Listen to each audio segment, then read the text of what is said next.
Arestado ang isang 29 anyos na lalaki matapos maaktuhan sa isinagawang bypass operation at makumpiska ang mahigit 85,000 pesos na halaga ng illegal na droga sa Purok 6A, Barangay Poblacion, Valencia City, Bukidnon. Tanghali nitong Abril 28, 2026, kinilala ang suspect sa kanyang alias Brian, isang walang trabaho at residente sa naturang lugar.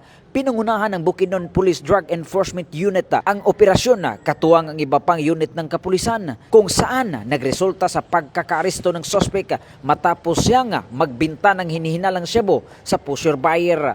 Nasamsam mula sa kanya ang isang sachet ng hinihinalang shabu na ginagamit bilang bypass item at 6 pang sachet ng kaparehong substance na may kabuang timba na umaabot sa 12.40 gramos na may standard drug price na 84,320 pesos. Na-recover din ang 2 sachet ng hinihinalang tuyong dahon ng marijuana na may tinatayang timbang na 10.2 gramos.